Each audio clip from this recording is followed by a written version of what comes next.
Are you ready to have your website get found by the right people?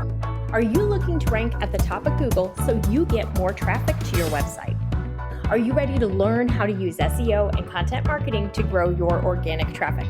If so, you are in the right place, my friend.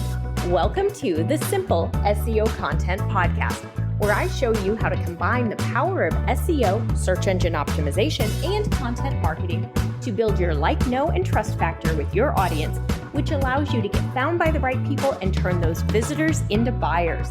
No more frustration or confusion, and no more time wasted wondering if you're doing your SEO right. It's time to learn how to use SEO and content marketing to grow your business.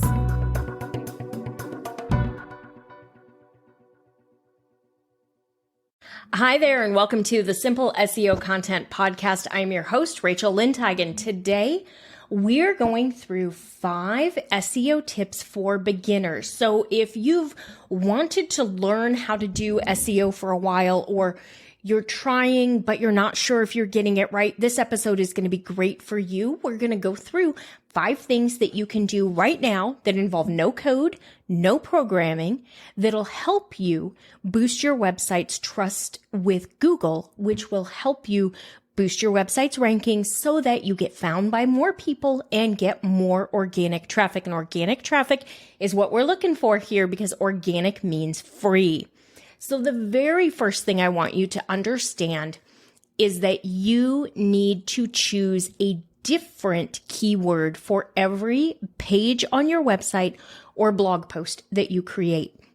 So if you currently have the same keyword on all of your pages or all of your posts, I'm going to want you to change that, because you're limiting your site's potential visibility. Google is only going to rank your site a maximum of 2 times for any given keyword, which means if you're targeting the exact same keyword on 10 pages, you're going to have a maximum of 2 chances to rank. Whereas if you were targeting 10 different keywords on 10 different pages, you could potentially rank 10 times for those different keywords.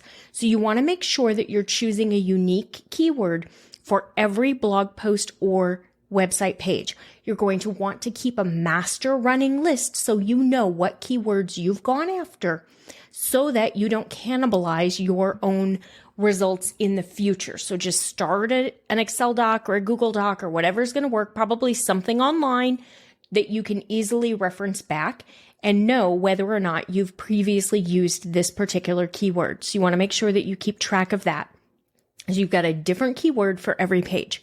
The next tip is that you need to choose a keyword that your personal website or blog can rank for. And the keyword that you can rank for is going to differ from every single website. It is going to be dependent upon your website's authority, meaning how long has your site been around? How many links do you have? How trustworthy is it in Google's eyes? How authoritative is it in Google's eyes? It's also going to be dependent upon the competitiveness of the keyword. The more hyper competitive the keyword, the bigger the keyword, the more search volume associated with the keyword. Generally, the more competitive the keyword and the harder it's going to be to rank for. It's also going to be very dependent upon your particular niche. How authoritative are the websites within your niche? Is it going to be easy for you to outrank them, or is it going to be very challenging because they're super authoritative websites? So your perfect keyword is going to be different from my perfect keyword, and it's going to be different from anyone else's perfect keyword. So your keyword is the one that is the best intersection of the things we're looking at. So it has the most search volume possible. Don't worry if it's small. If it's got 40 or 50 searches a month, or even 25 searches a month, that is not necessarily a bad thing, because 40 or 50 people who are highly interested in what you have to offer, who are finding you, can lead to sales. So don't worry about small search volume. You want the best search volume of the options that are available to you. But if it's a small search volume, it's still okay. Then you want the best chance of ranking for that keyword. Now, what I generally tell my students to do while they're getting their feet under them and they're understanding and learning this is take the keyword you're thinking about using and go to Google. And I want you to see who's ranking on page 1, particularly in positions 1, 2, and 3 for the keyword that you're thinking about using. If they're really super similar to you, they're competitors, they're local to you, they're similar sized sites, you're probably on the right track.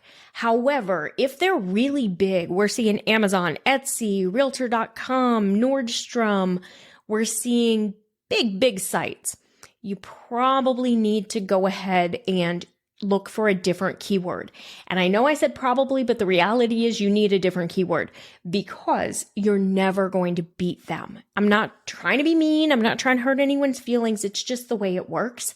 I don't want you wasting time. I want you to get results from the work that you're doing. So make sure you're going to Google and you're looking for something where the search results that come back with that keyword are very similar to you, because that's going to be the best indication that you have a good chance of ranking for that site or for that particular keyword. Your site has a good chance of ranking for that keyword. Now, tip number 3, I want you to write a great title tag, and I want you to use your keyword in this. Now, your title tag is one of those interesting elements. It's an optimization element, meaning it's one of the places that Google looks to understand what your content is about, and they read it in your code. However, it's also for your ideal customer. Your title tag shows up above your URL in the search results so that people see it and are more likely to click through to come to your website.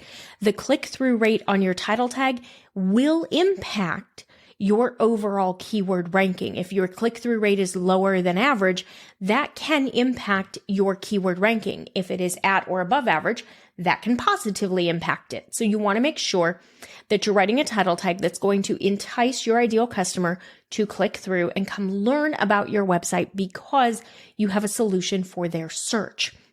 Your title tag should be a maximum of 60 characters, and that includes spaces, and you want to use your keyword in there.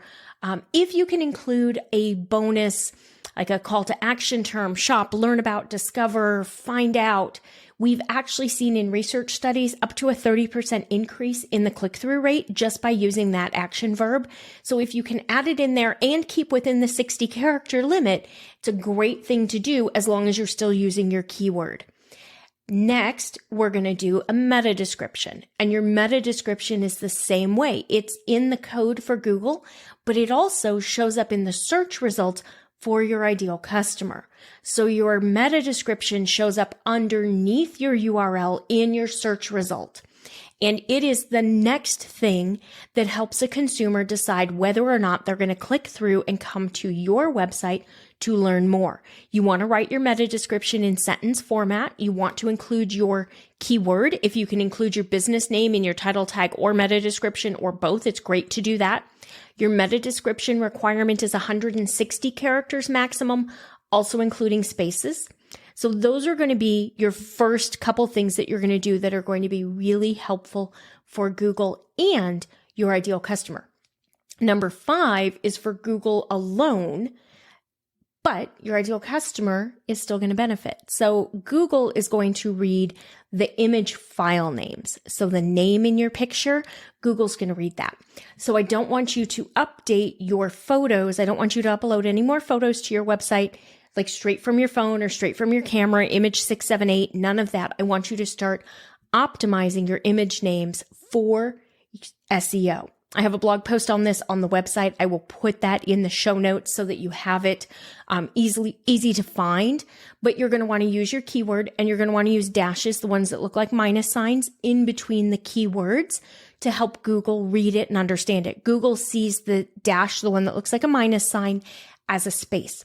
Now, bonus tip here, if you want to include your business name with the spaces, with the dashes in between, Google will then show your images when people search for your business name. If they click on images, all of your blog posts, all of your website photos, anything like that that you've optimized will show up. One more thing to talk about with images before we go, actually 2 more things. So a bonus here from an SEO standpoint is the alt text. So you have a chance when you are uploading your images to your website, you can set alt text. I want you to go ahead and use your keyword in there. That's going to help both the search engine to understand what that image is about, but it's also going to help screen readers to understand it. So put in that keyword along with your image description, because that's going to help then any consumers who are using a screen reader along with Google. The last thing I want you to do is make sure that you are compressing your files or minifying your images before you upload them to your website. So if you're on WordPress, there are some plugins you can use. I have clients who use WP Smush. It's pretty easy. You just put your photo in there and it goes ahead and does it for you. If you're a photographer and you use Photoshop or Lightroom, you can save for web. That'll help you create a much smaller version of your photo. If not, you can use a program like JPEG Mini. That's the one I happen to use. You put your photo in there and it saves it as small as possible. You don't want to lose your file resolution, but big, giant files load really slowly. We don't need real slow loading files on our website because people have the attention span and the patience of a gnat, which it's just the way it is when it comes to websites. If your website loads slowly, if it takes more than 3 seconds for your website to load, people are going to bounce away, meaning they're not even going to wait for it to load. They're just going to leave and go somewhere else, which is going to give you a high bounce rate, which Google doesn't like. And so they're going to be less likely to rank you high in the search results because you don't provide a good user experience. And I don't want that to happen to you. So make sure you're not only optimizing your image file name, you're adding in your alt text, and you're reducing your file size so that you have a nice speedy website, because Google does love a speedy website because they know consumers love speedy websites. If you're ready to learn more, make sure you visit the freebies tab on my website. You can get the SEO content quick start guide and then sign up for the website traffic booster class while you're there, because I'm going to teach you even more. Both of those are free. They're here to help you learn. And when you're ready, join me in Simple SEO Content, where I'm going to walk you through all of this step by step. And I'm going to make sure that you have everything you need to know in order to get success and get organic traffic. I'll see you back here next week. That's all for today's episode of the Simple SEO Content Podcast. I want to thank you so much for joining me. Make sure you visit my website, etchedmarketing.com, and visit the freebies tab. Right there, you're going to find the SEO Content Quick Start Guide along with the free SEO class. So you'll have everything you need to know to get started with SEO and content marketing. Then do me a favor, if you wouldn't mind, if you would do a rating and a review of this podcast on your favorite platform. That would really help spread the message, and I do greatly appreciate it. If you have any questions, you can always DM me on Instagram at Etched Marketing Academy, and I will see you right back here next week.